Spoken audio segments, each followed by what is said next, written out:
YouTube channel. So when it appears on your screen, please click Got it. If you're not familiar, AARP is the nation's largest nonprofit, nonpartisan organization dedicated to empowering people to choose how they live as they age. With nearly 38 million members and offices in every state, AARP works to strengthen communities and advocates for what matters most, with a focus on health security, financial resilience, and social connection. Today's program focuses on social engagement and safety from fraud, which is part of our age-friendly social change agenda.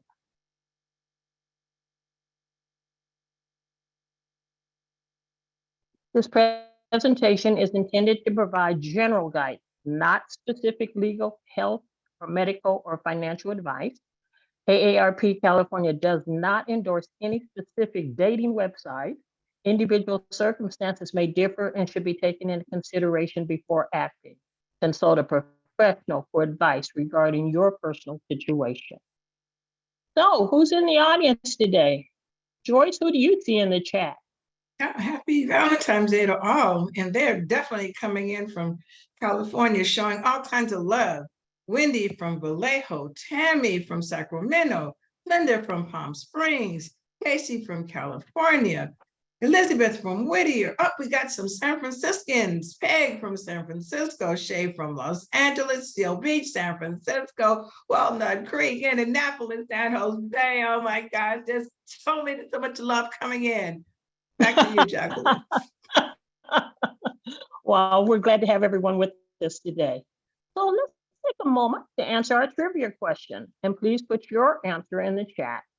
The Luwak is a character in a Dr. Seuss story who does not like purple coffee, Sumatran wildcat that cannot digest coffee beans, rare type of coffee bush that grows only in the mountains of New Mexico, or a process of brewing coffee.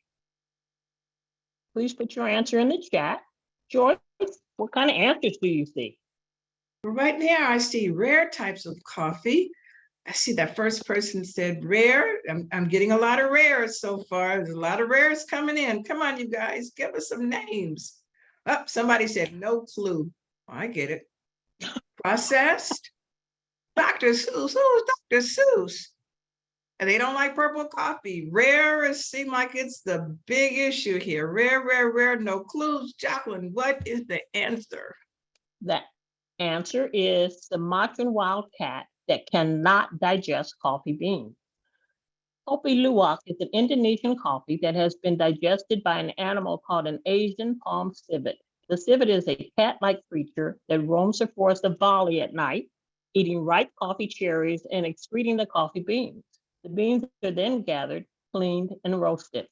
The luwak only goes after the best and ripest coffee fruit. In the luwak's stomach, the fermentation magic happens, giving the coffee beans their unique flavor. After roasting, the beans are ground for 20 minutes with a mortar and pestle. The cost of wild Kopi Luwak coffee fluctuates between $20 and $100 per cup. It's some expensive coffee. George, I know you're a tea drinker, but would you pay $100 for a cup of this coffee? Sure would. I want to make sure what this coffee tastes like.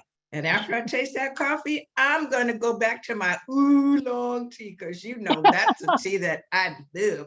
But this one I would definitely try just to make sure that my flavor is there. Back to you, Jacqueline. Thank you. So to get us warmed up today, we have 3 poll questions and ask you to quickly submit your answers. And know your answers are completely anonymous. Are you currently using an online dating app? Yes, and I'm active.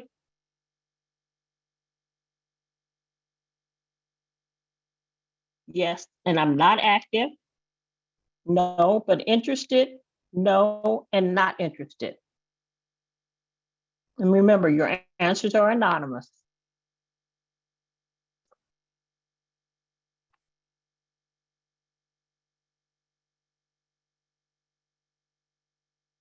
Okay, looks like no, but interested at not, over 68%. yes and active, 9%, yes and inactive, 11%, no and not interested, 14%. So this is perfect for today. We have a lot of, no, I'm not using it, but I'm very interested. Okay, we have one more poll question, another poll question. When dating on an app or not, what are you looking for in your potential partner? Again, your answers are anonymous. Something casual for a few days, something serious like a long-term relationship, friends, community, and meeting new people, adding someone to an existing relationship, unsure, seeing where things go. Tell us what you think. Oh, wow.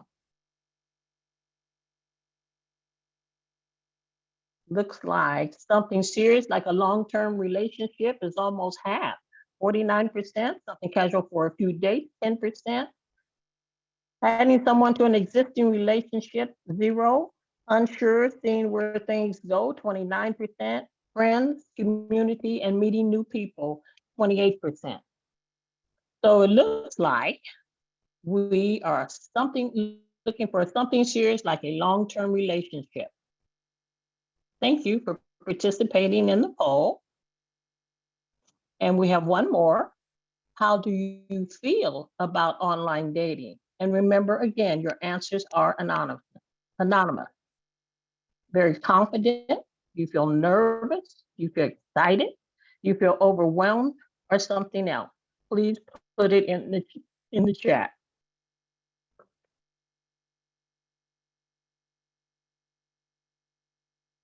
And the answer is, ooh, a lot of us are nervous.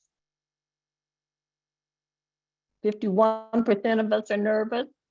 24% of us are overwhelmed. 19% something else, and confident 10%. Well, we're going to get a chance to learn a lot more about that today. Thank you for putting your answers in the chat. And again, your answers were anonymous. So grab your tea, your expensive coffee, or any other beverage that you may have, and let's get to it.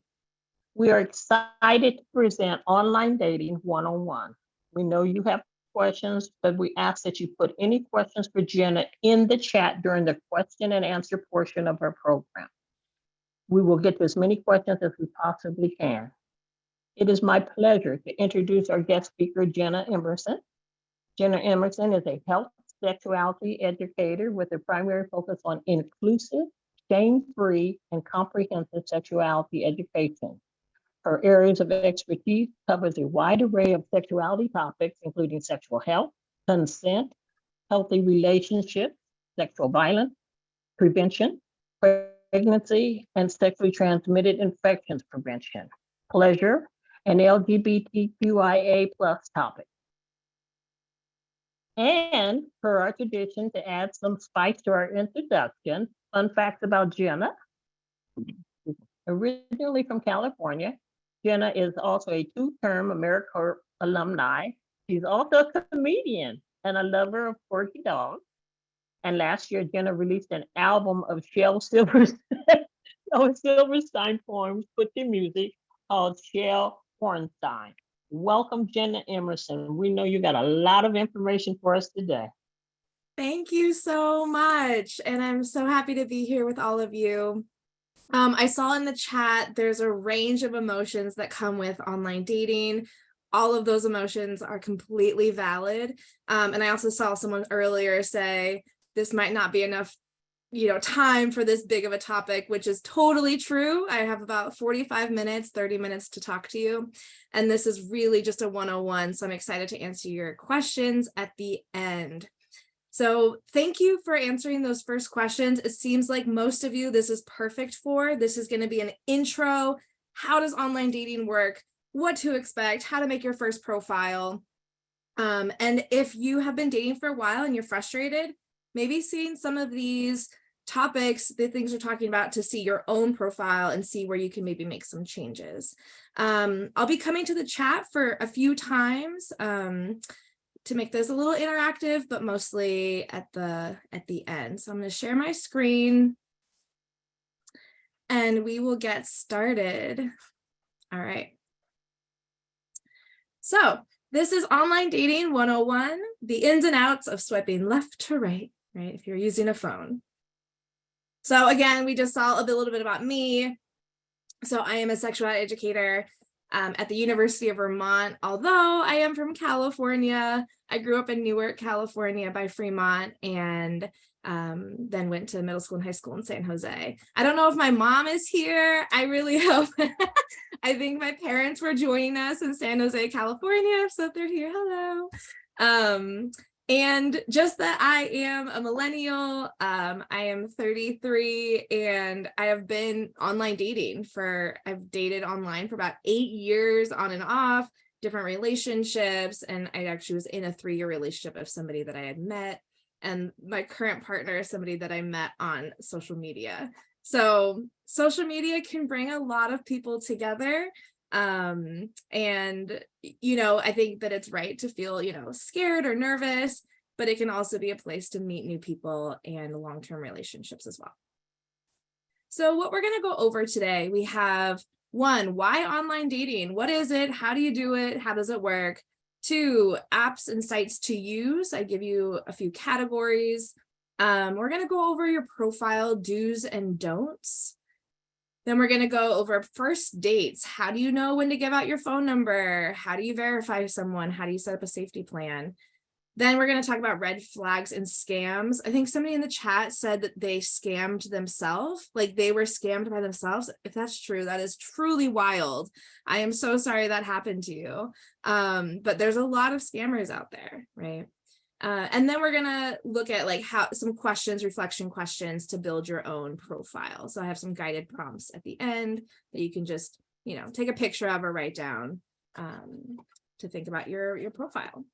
All right, let's get started. So first of all, why online dating? How does it work? There's a lot of reasons you might be looking to go online to start dating. One is maybe you're feeling a little lonely. If you're newly single, especially if you've moved to a new location, it can be really hard to meet people. And so this could be helpful. I did this in this workshop in Vermont, and I know that in Vermont, unlike California, we're a little more spread out. And so being far away from community or a big city is a big factor. And so if you're like that in California, that might be a reason you're looking to look online, right? A 50-mile radius, 100-mile radius. To me in Vermont, that's Canada. People show up online dating in Quebec, so it's over a border. And maybe that's true too in somewhere like San Diego, right? You might be getting another country showing up on your online dating. You might, so social isolation, maybe you're living in a rural town, COVID-19 worries, depending on your health status. Maybe you don't want to go out to a big event, right? You want to see people one-on-one. It's also really convenient, right? It's easy to use. It's so convenient. It's on your phone or on your computer that you can commit with, meet people, connect, and it's really low commitment, right? Going out to a singles party is a little bit maybe more nerve-wracking than just being in your home comfortable. And it can also be really fun. So some of you, there was 10 or 15% wanted something casual or wanting to have fun, right? Are you new to a city and you want to check out this museum but want to date?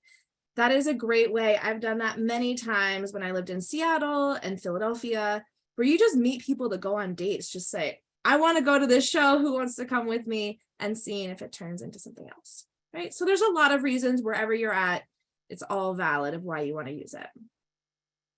There is, maybe not the majority of people in this, in the 50 plus age group using it, but it's also not small, right? So what we see is that, yes, the majority of people are 18 to 29 years old. We'll look at the apps that those mostly, that they're mostly using, but there are so many apps that are for the 50 plus, people age 50 and older. And also seeing that this is about 30%, right, of people online dating over 50 years old. So there's a lot of people out there. right? There are a lot of people using these apps.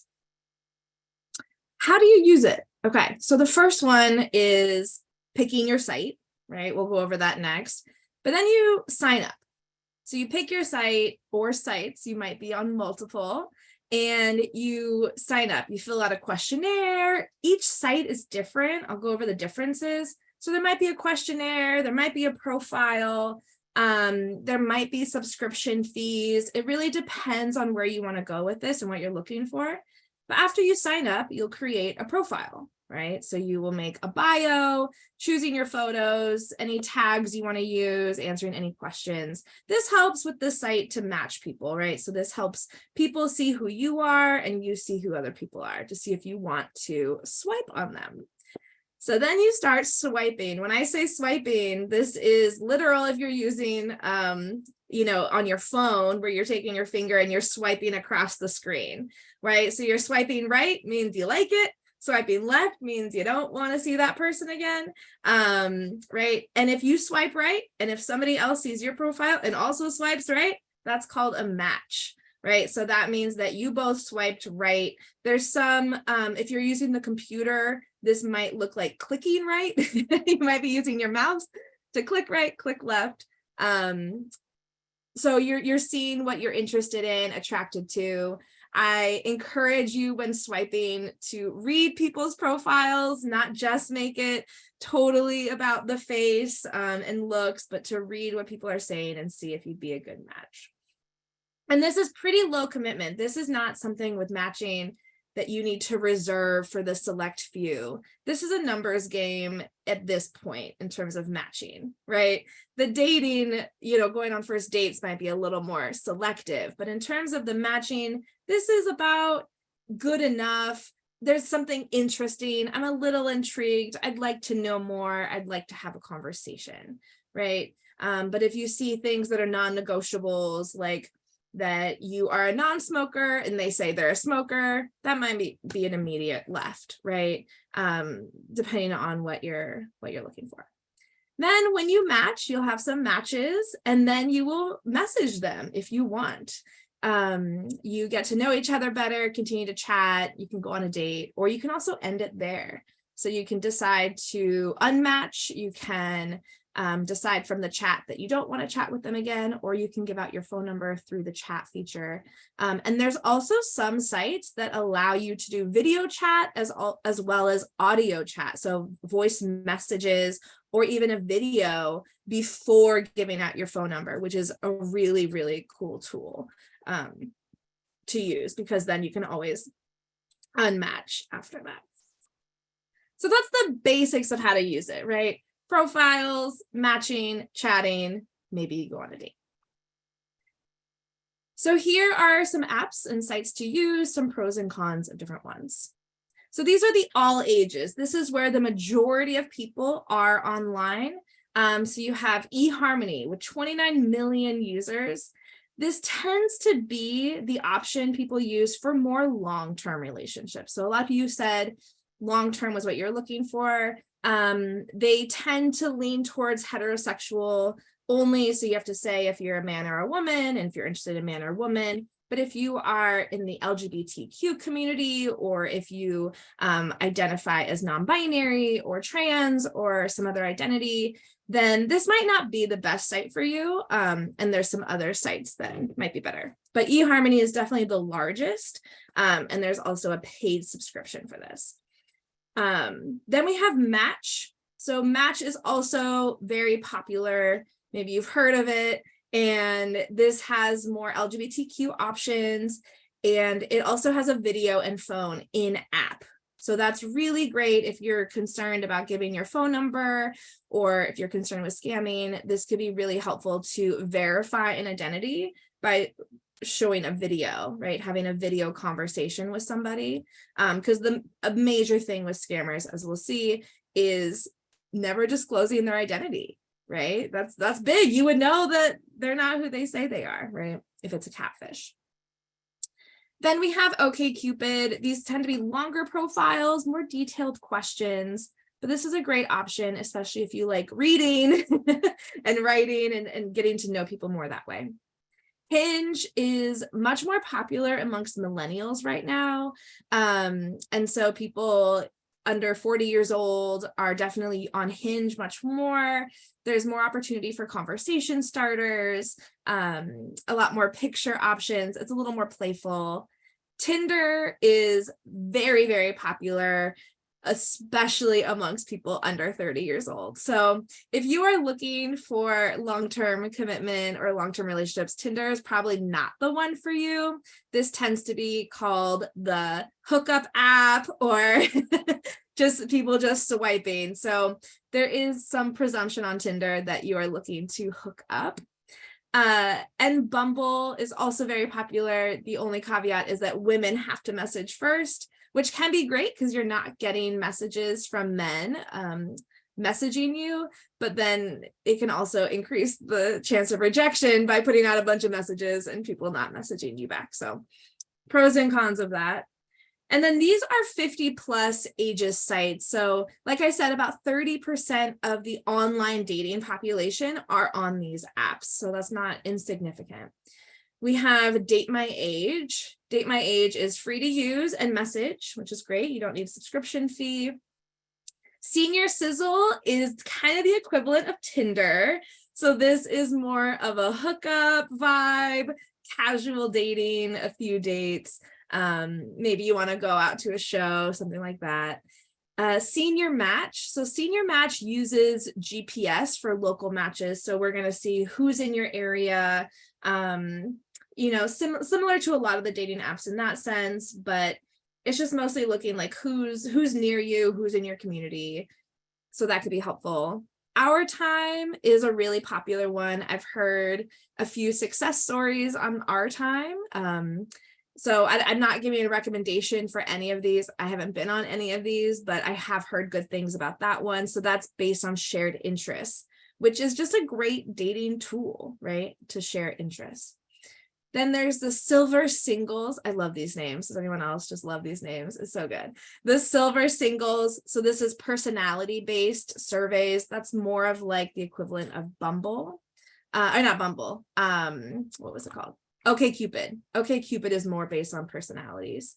And then Zoosk is behavior matching. So you can look up all these sites and read about them and seeing, is this for me? Is this what I'm looking for? And there's really no wrong way to do it, right? And some people are on multiple. When people online date, they're typically on 1 to 3 apps at a time. That might be overwhelming to you, so it might be good to stick with one. And then I didn't add these, but there are more specific ones. So there's also Christian Mingle. There's Farmers Only. There are J-Swipe for people who identify as who are Jewish. Coffee Meets Bagel. Like there's so many types of sites out there. Please do your research. These are just, what did I put? 16, 12 of the top ones I'm seeing, but there's so many specific types too, based on religion, based on certain interests that you have as well. Okay, so now we're going into our profile do's and don'ts. So what makes a good profile? I'm sorry that I'm going a little fast, but we're trying to get a lot of info at once and you will get this recording. So here's some profile do's. I love this little image here. I love that little picture. So you do want to put your age. You want to put your real age. This is not somewhere to lie.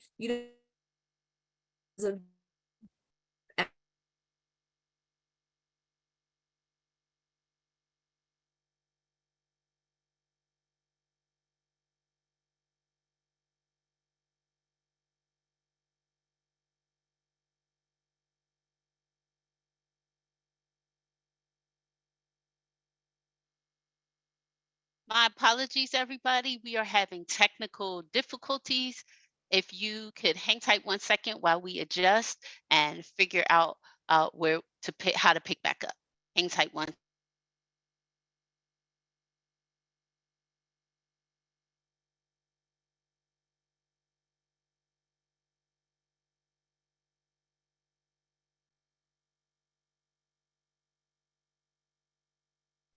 I'm so sorry. All right, I'm back. We had technical issues. Thank you, Jenna. We let everybody know. Okay, I put in the chat, I was like, am I frozen? Okay. Where did I'll just do this part again. Absolutely. No worries. We are ready and willing. Keep going. You didn't All lose right. us. All right, great. I was like, everybody froze all of a sudden, and so it's me. I'm the problem, it's me, if anyone likes Taylor Swift. Okay, so these are the profile dues, great. And so you do want to put your real age. You also want to put maybe 1 to 3 non-negotiables. So a non-negotiable means that this would be a deal breaker, right? So something like smoking, something like okay with, children, or having a big family like that. Location, maybe they must have a car. Like, I don't know, there might be some things that you're like, this isn't going to work. This could also be religion for you. This could be something like that that's really important. Maybe they have to go to a certain denomination or church for this to work out. So these are your personal non-negotiables. You want to put some interests, just a few, maybe 2 to 4 interests. These could be hobbies. Tend to put these away from work. So don't put your work out there. Don't put where you work. And also with your interests, maybe make it personal interests, not your work interests, right? Unless you really love researching on the side as well, you can put that, but you're thinking about hobbies. And also it's helpful to say what you're looking for.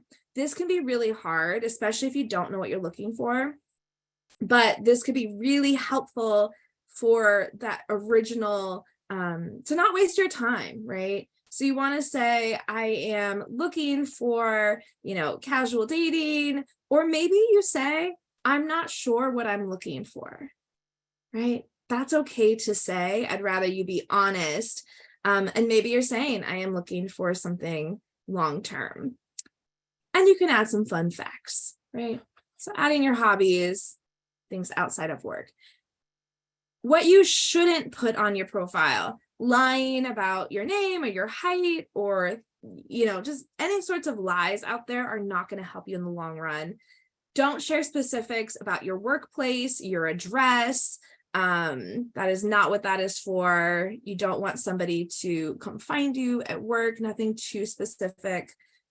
Also avoid the cliches, looking for a partner in crime, something like that could be a little cheesy. And also don't focus on what you don't want. There's an example over here to the right that I found from like a Tinder Nightmare account that's just awful, right? It's just, here are non-negotiable deal breakers, so don't swipe right if you, and this, I couldn't swipe right, have roommates, don't have a clean home, work less than 30 hours a week, like, have ever cheated, have kids, oh my gosh, don't do this. This is intense. Right. So these aren't great examples from non-negotiables. I would say some non-negotiables that are appropriate in this could be, some animals, like if they're allergic to cats and you have 3 cats, that might be a non-negotiable, right?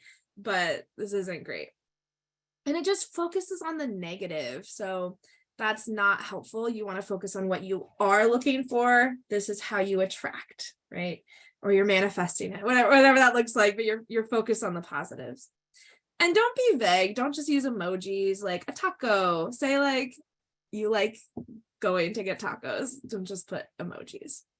So those are my profile don'ts, right? So basically we want to be honest. We want to really showcase our personality in a succinct way.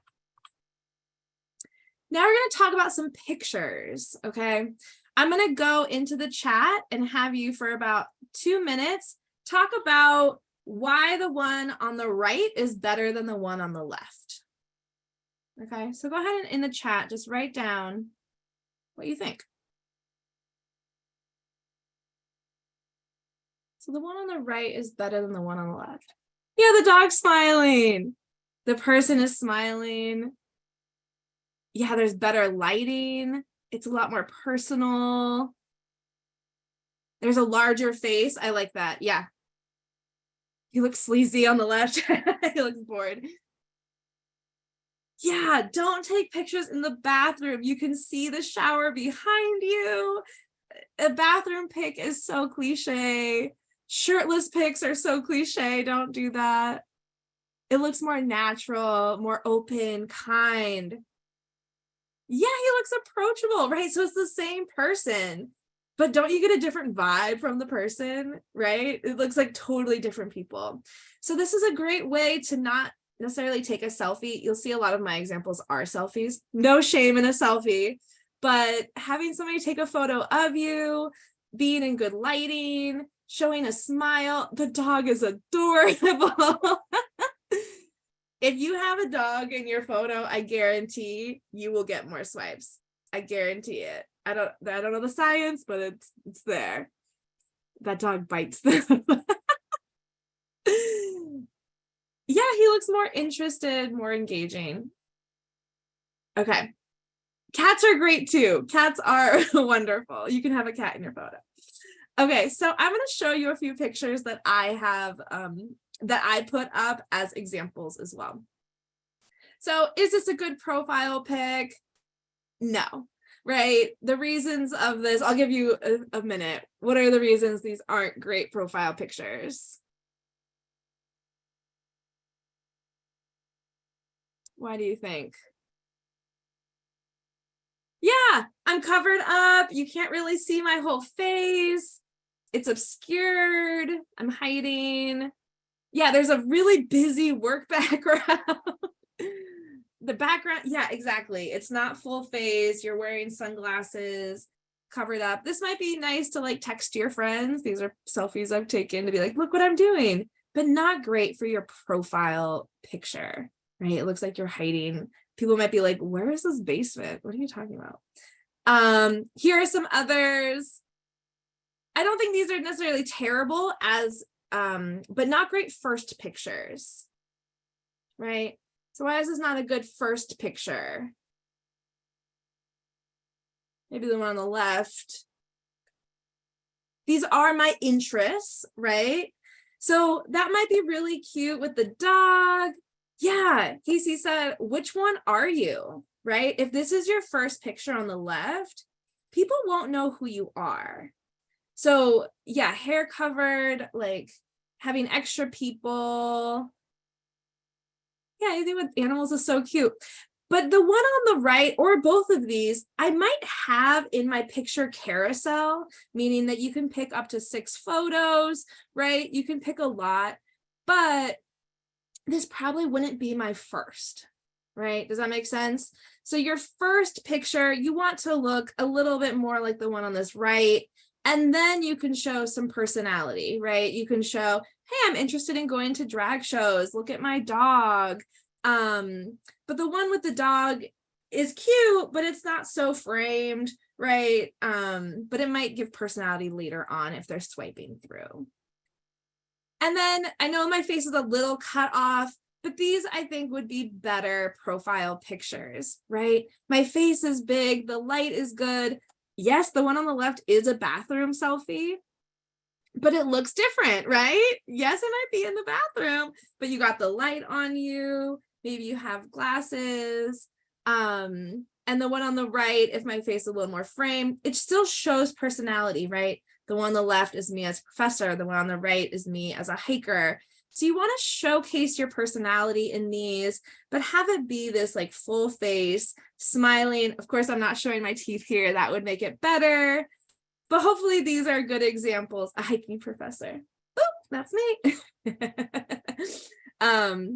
But you see how these portray some sort of personality, right? So feel free to show, pets, interests, maybe you're knitting, whatever that looks like. But again, no specifics. So you can't tell where I work, right? I'm not behind a big sign that says University of Vermont. So it is important to not show pictures with specifics. And if you don't want to show people who don't want to be in photos on the internet. So friends, family, definitely get their consent first. Okay, we're moving on to first dates. So how to verify someone and safety plans. When do you share your phone number? So my general rule around this is typically when you're planning your first date. I wouldn't really give your phone number if you're just chatting, right? If you're just chatting or the first day that you're chatting, unless you want to use it for convenience. So if you end up chatting a couple hours a day, or you're getting into this big conversation and want to be off the app, that's another reason to get off of it and give your phone number. You can also do fake phone numbers. Well, I shouldn't say fake. A real phone number, but through like Google. So Google can do phone numbers that don't go to your phone necessarily, right? They're not your phone number. They're like burner phone numbers. You could do that. But typically you want to do it if you're planning a first date or maybe after your first date, because it's much easier to unmatch than to block a number, right? And you don't want somebody that you don't know if you're going to want to go out again with to have your phone number and chatting with you. So it's great to stay on the app, even for your first date. Thank you. Google Voice is what I was trying to say, but I don't even know what I said. I was like, there's something on Google, the burner. Right? Or if you find yourself really enjoying the person, maybe you've done a video call, maybe you've done voice notes, maybe you've confirmed their identity and you haven't had a date yet, but you want to meet up, you want to message, and that's totally okay. So those are great times to give your phone number. After a first date is a great time to give it as well. When do you go on a date?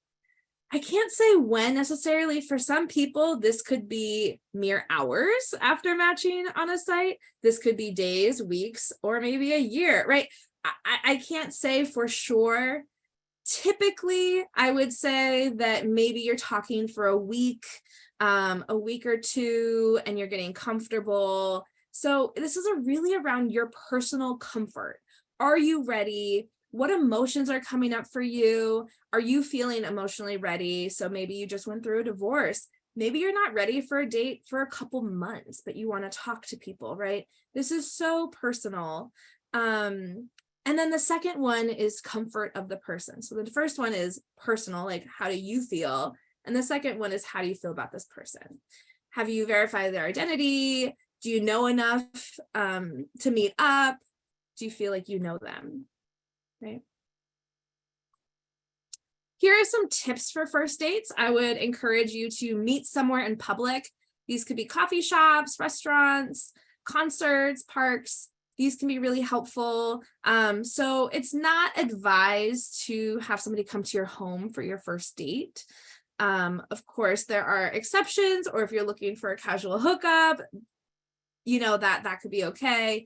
But if you're not looking for that, it's best to meet somewhere in public. Having a vetting process. So this could be a whole other hour conversation that we have, but this is where you keep your goals in mind, your non-negotiables. Take this time to assess your compatibility, right? So that's great for a first date if you think you want to go on one.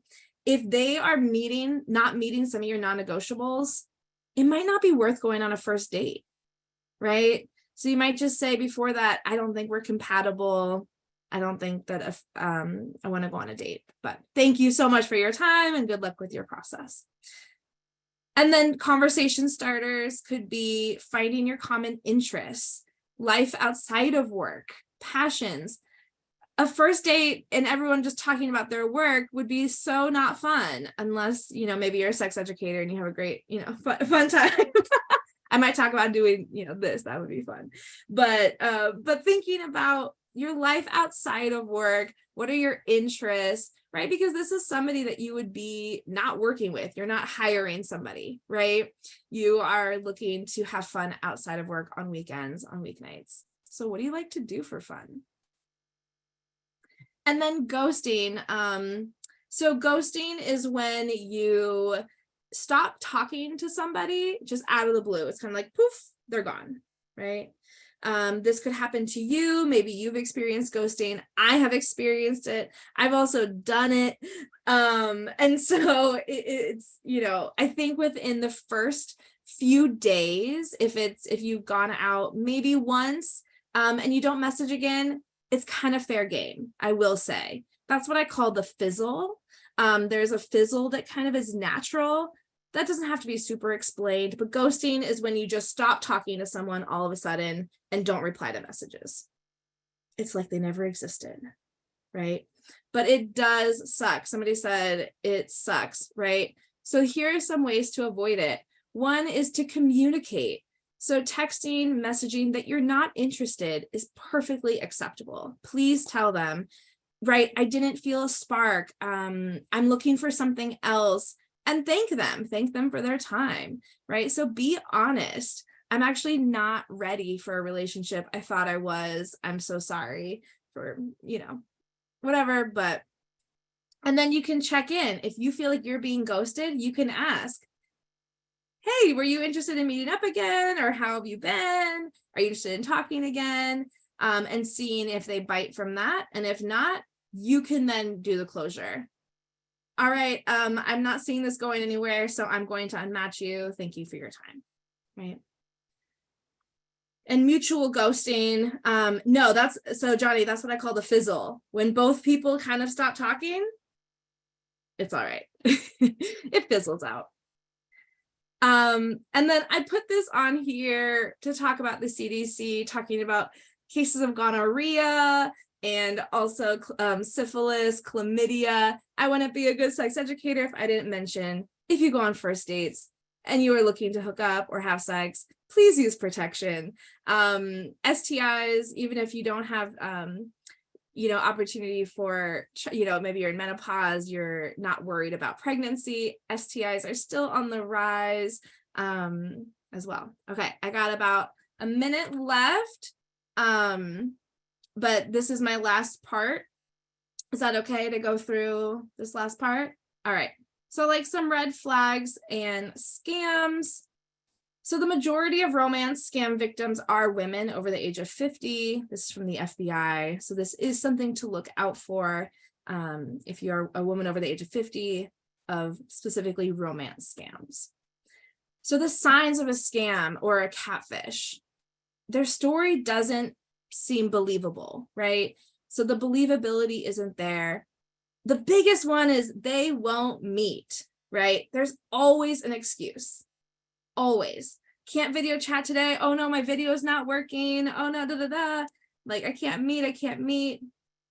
After a couple times, maybe the grace of 1 or 2 times, but if it's 3 or 4, something's fishy. If it looks like they're using stock photos, if it doesn't look like their personality is coming through, that can also be an indicator. So like the one on the upper right is like a known scam. If you see, something like that would be pretty generic. And then of course, if they're asking you for money, huge red flag. Also, I don't think you'd want to go on a date with somebody who's asking you for money, right? So if they have a sob story, my money was stolen, need help with travel, those are all really big scams asking you for some sort of money. Love bombing is when people make you feel very special a little too fast. Okay. This is different than saying, I'm really enjoying my time with you. I think I'm falling in love with you after a couple weeks. That could be natural, but this is like feeling so overwhelmed by how much they love you so quickly. Could be an indicator of love bombing.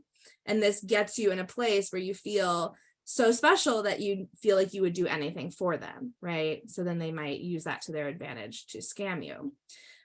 If they try to rush off the site, so maybe part of your vetting strategy is saying, I only give my phone number after we've been talking online for a week.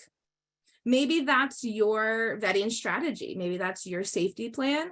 And if after a day they say, give me your phone number, and you say no, that might be an indicator of a red flag to say you're not respecting my boundaries, right?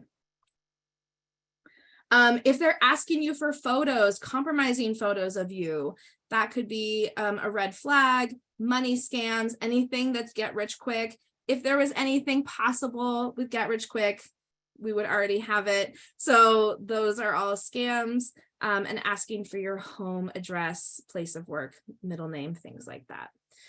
Okay, that is it. Smells fishy, trust your instincts.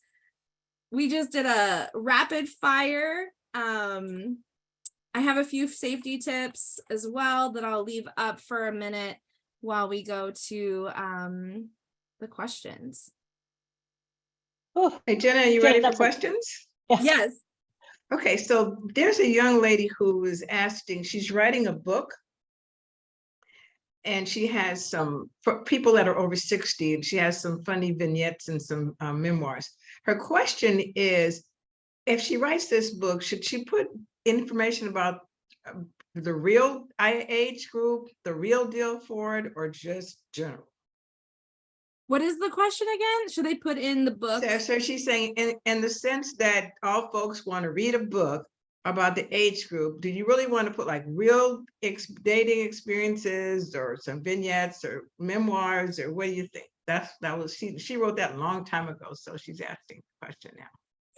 Yeah, I think so. I think having real life examples would be really helpful in a book. I think that dating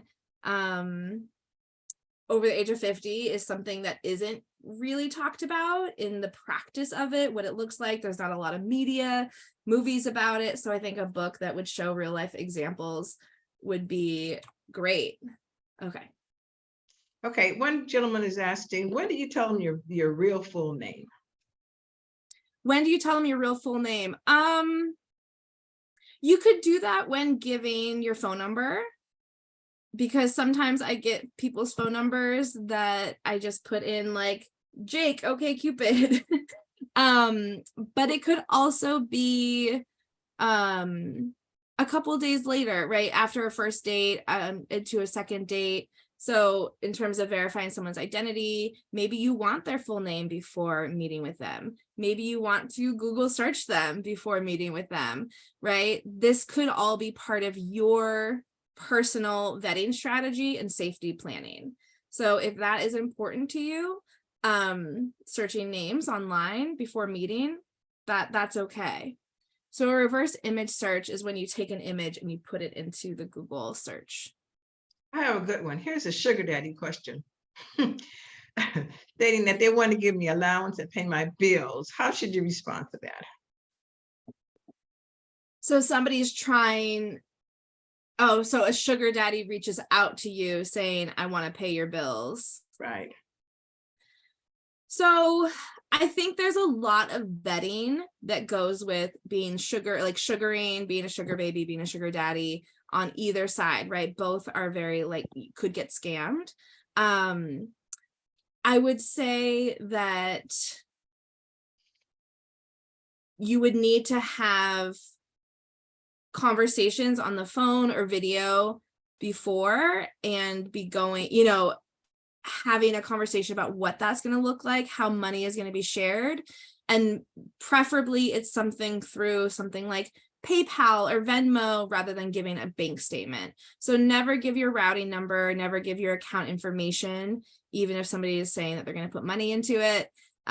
You want to get money through another site to protect your bank, right? So don't give anybody access to that. Another question is a security question. So Phyllis is asking, can people report red flags to the dating site administrators? Yes, you can. I think you can. You can report people on dating apps. Yes. Another question is, how do you explain your profile that you want to have a casual date due to commitments with the family, but not necessarily just want to hook up? So she's not looking for a lifetime partner, but she would like to have a companionship at sometimes. How do you focus on that one? Yeah, I think that being as clear as possible is really helpful. So even just saying those words of saying, I'm not looking for a casual hookup, but I am looking to go on dates is perfectly acceptable. Or just saying exactly what you're looking for. I'm looking for somebody to go on dates and then we go our separate ways, whatever that looks like. And then before the date, you can reiterate your boundary. You can also reiterate what you're looking for. So when you say, we're going to go out to dinner, you say, great, I'm just going to reiterate that that's going to be the date.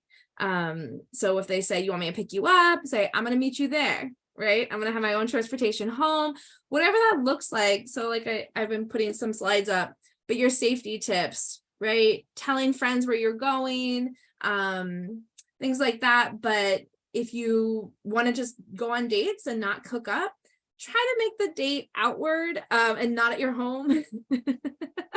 And reiterate your boundaries around that. So can I come back to your place? Not tonight, but I'd love to go on another date some other time. Here's my phone number. Maybe here's my real name. Let's plan our second date, right? So you can just be consistent. Thanks, Jenna. Here's another question about your dating sites. You gave us a plethora of different dating sites at the very beginning, but this question is specific. Are there any good online dating sites useful with disabilities or any medical histories? That's important to them. I don't know of any specifically. I think that some are in the works. I've been hearing some rumblings about potentially that.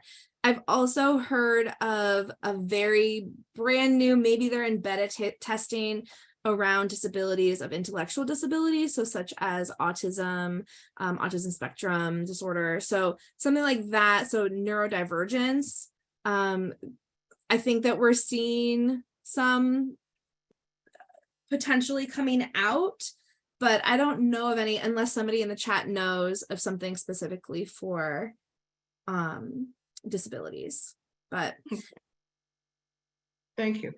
There's another person that's asking about military guys. What do you think? Military guys that travel all over the world. What do you think about that? it really depends what you're looking for. So that could be a negotiable or a non-negotiable, right? So if you want somebody in your hometown, that's okay for that to be a non-negotiable.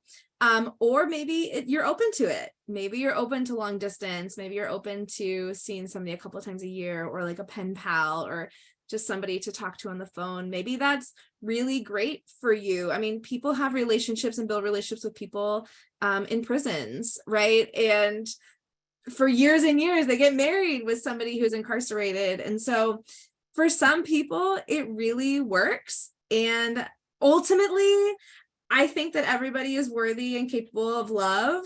And so however you find that is all good to me, right? As long as it works for you. But if it's not working for you, though, you have choices. You have choices to not do that. I have a couple of other quick ones. This is about a gold digger. So how do you avoid gold diggers around here?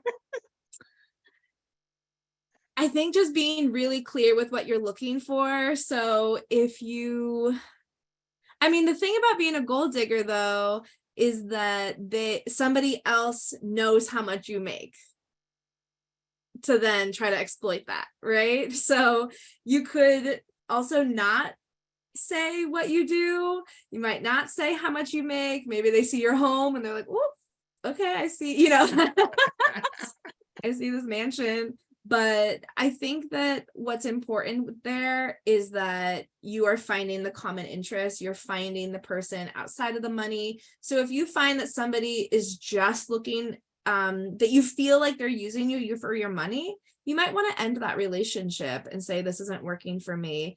Another thing that I've done, I've actually dated somebody who made a lot more money than me. And what we did was we did dates within our own budgets. So when they wanted to go on a date, I said, you can pay for it and plan the nicest restaurant, the best bottles of wine, whatever, but you pay for it.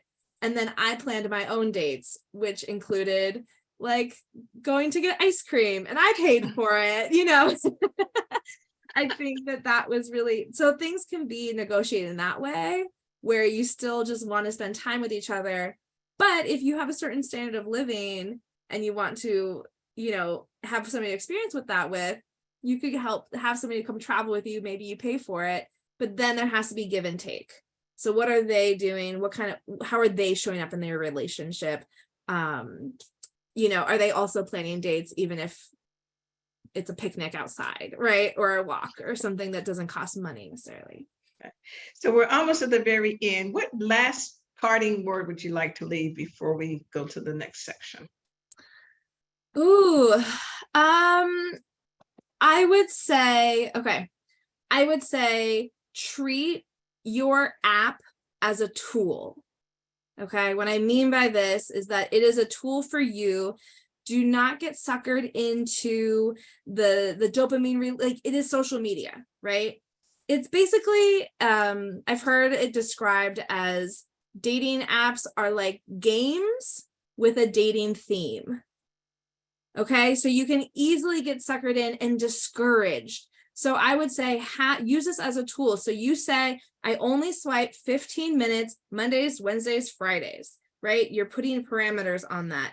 I only check my messages and message people for an hour at these times, because they are designed to keep you on them for hours without ever finding a match, because then you're off the app and that's their worst nightmare, right? So use this as a tool for you. And if you start to get discouraged, overwhelmed, take a break, right? Take a few weeks off, take a month off, delete your you can also hide your profile, reignite the profile. So if you feel like you need to hide it and live your life, please do that. Do not let this like alter your mental health. If you feel rejected, if you feel less than, all of those are indicators that you need a break. There's nothing wrong with you. There's something wrong with the app. Thank you so much. There you go. Great information. Back to you, Jacqueline. Thank you so much. Back to you, Jacqueline. Thanks so much, Jenna, for the excellent information you shared today. We appreciate you helping us demystify online dating and how to do it safely. Thank you again. So closing out, before we close out, we'd like to take a quick pulse with a poll. Let us know if today's program has been helpful, if you better understand online dating. Check all that apply. How online dating works, how to set up online dating profile, how to take the best pictures for your dating profile, not in the bathroom, how to recognize a fraudulent dating profile. Okay. And it looks like very quickly, a lot of information. How online dating works, 77%. How to set up online dating profile, 68%. How to take the best pictures for your dating profile, 77%. And how to recognize fraudulent online dating profile. There's a lot of really good information today. So thank you for participating in the poll. And if you could also be so kind and help us improve our programs by taking a short survey, tell us what you like and what you think could be improved upon. There is a survey link in the chat, so please take the survey for us. So very quickly, our upcoming events that we have are our next Tea and Coffee Tuesdays monthly meeting is Tuesday, March 14th at 9 a.m. Pacific time. Joining for a conversation with David Acevedo when we talk about climate change, its impact on older adults, and the work AARP California is doing to address it through its Livable Communities work, and learn what you can do to help with this effort. And join us in May when we will discuss the gig economy in our quarterly Piggy Bank Essentials with Martin on Thursday, May 25th, 2023 at 9 a.m. Pacific time. Again, a big thank you to our guest, Jenna Emerson from the University of Vermont. Our moderator, Joyce Howard. She had a lot of questions to go through. Our production crew, our tech specialists, Vince King and Connie Moore, our AARP staff, and of course, all of you. Again, I'm Jacqueline Cole, your host. Thank you for joining us today. This concludes our program. You may log off from Zoom now. And if you don't log off, you will be placed in the Zoom waiting room.